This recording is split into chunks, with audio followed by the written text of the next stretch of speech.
یعنی تمہیں سوچنا یہ چاہیے تھا کہ دنیا اس طرح چلی آ رہی ہے کہ آدمی اس میں پیدا ہوتا ہے، بچہ ہوتا ہے، کھیل کود میں لگتا ہے، پھر جوان ہوتا ہے، جوانی کے اندر اس کی خواہشات، اس کے جذبات، اس کے خیالات، اس کا شوق مختلف ہو جاتا ہے، پھر ادھیڑ عمر کو پہنچتا ہے، ادھیڑ عمر کے بعد بڑھاپا آتا ہے، بڑھاپا آنے کے بعد پھر آخر کو دنیا سے رخصت ہو جاتا ہے۔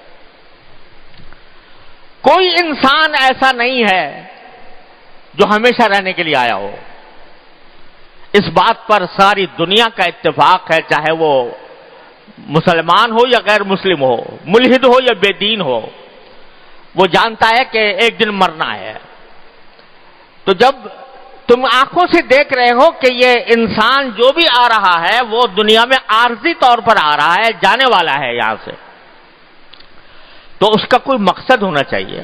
یہ ایک سفر ہے، اور جب بھی کوئی شخص سفر پہ روانہ ہوتا ہے تو اس کے سامنے ایک مقصد ہوتا ہے کہ میں فلاں کام کے لیے سفر پہ جا رہا ہوں۔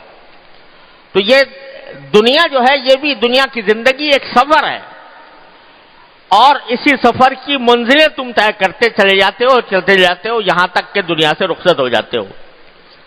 تو کوئی مقصد ہونا چاہیے اس کا، اس زندگی کا۔ اگر مقصد صرف یہ ہے کبھی کھا لیا اور پی لیا، سو گئے اور زیادہ سے زیادہ آرام حاصل کر لیا، تو تم میں اور جانوروں میں کیا فرق؟ جانور بھی کھاتے ہیں، پیتے ہیں، جانوروں کو بھی اللہ تبارک و تعالیٰ رزق عطا فرماتے ہیں، جانوروں کو بھی اللہ تبارک و تعالیٰ بہترین لباس دیتے ہیں۔ ان کے لباس ایسے ایسے لباس ہیں کہ ان کو انسان قیمتی لباس سمجھتا ہے، بہت بڑے قیمت دے کر وہ حاصل کرتا ہے، اور اپنے آپ کو پر فخر کرتا ہے کہ میں نے یہ وہ لباس پہنا، وہ اللہ تعالیٰ نے ان کو مفت دے رکھا ہے۔ تو کھانا ان کا، پینا ان کا، رزق ان کا، لباس ان کا، سب کچھ اللہ تعالیٰ نے ان کو عطا فرما رکھا ہے۔ وہ اگر زندگی کا مقصد یہی تھا تو پھر تم اشرف المخلوقات کیسے بن گئے؟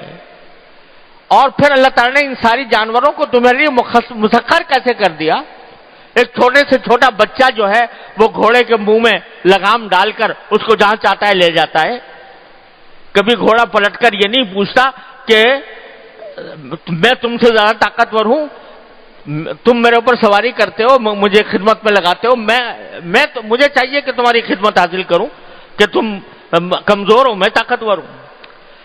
تو تمہارے اور جانوروں میں اور کوئی فرق ہے نہیں، سوائے اس کے کہ ان کا ایک مقصد زندگی کھانا پینا اوڑھنا بچھونا ہے، مر جانا ہے، لیکن انسان کا مقصد زندگی کچھ اور ہے۔ وہ کیا ہے؟ وہ قرآن کریم میں دوسری آیت میں بیان فرمایا، وَمَا خَلَقْتُ الْجِنَّ وَالْإِنسَ إِلَّا لِيَعْبُدُونَ۔ میں نے جنات اور انسانوں کو کسی اور کام کے لیے نہیں، صرف اس لیے پیدا کیا ہے کہ میری عبادت کریں، میری بندگی کریں، اس لیے پیدا کیا ہے۔ اور اسی بندگی کی وجہ سے اللہ تبارک و تعالی نے انسان کو ساری مخلوقات میں افضل اور اشرف قرار دیا۔ اشرف المخلوقات انسان ہے۔ اللہ تبارک و تعالی نے مخدوم بنا دیا ساری کائنات کا، اس کو۔ سورج اس کی خدمت کر رہا ہے، چاند اس کی خدمت کر رہا ہے، ہوائیں اس کی خدمت کر رہی ہیں، سمندر اس کی خدمت کر رہے ہیں، دریا اس کی خدمت کر رہے ہیں، ساری دنیا کی مخلوقات اس کی خدمت کر رہی ہیں۔ افضل المخلوقات اللہ نے بنایا۔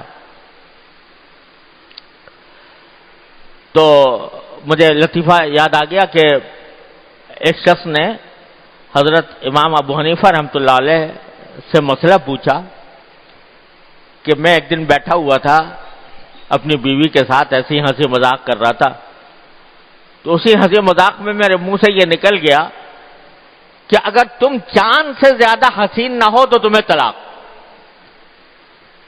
اگر چاند سے زیادہ حسین نہ ہو تو تمہیں طلاق۔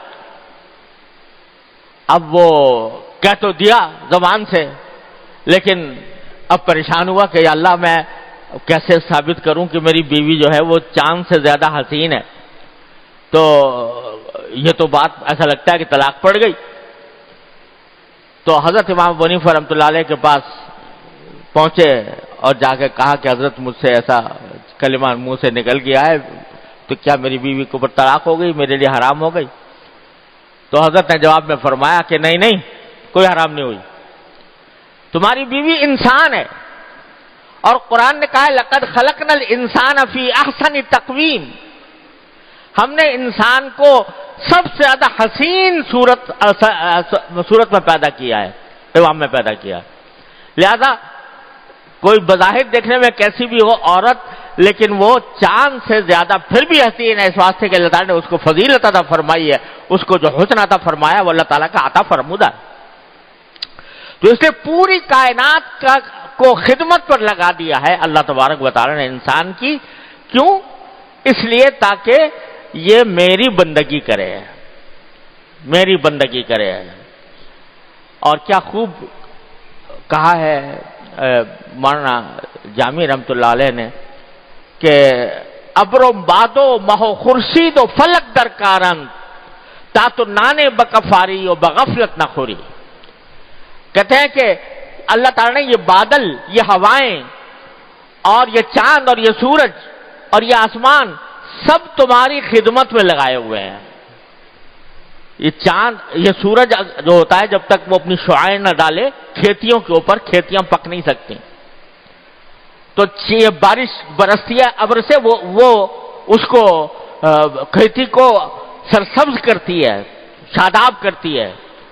وہ سارے کام اللہ تعالیٰ نے تمہاری خدمت میں لگائے ہوئے ہیں، صرف یہ ایک وجہ سے تاکہ ایک روٹی تمہارے ہاتھ میں آ جائے، تا تو نانے بکفاری، روٹی ہاتھ میں آئے وہ بغفلت نہ خوری، اور غفلت کے ساتھ تم نہ کھاؤ، اللہ کی نعمت سمجھ کر اللہ تعالیٰ کا شکر ادا کر کے کھاؤ۔ اس لیے اللہ تعالیٰ نے ساری خدمت میں لگایا ہوا ہے۔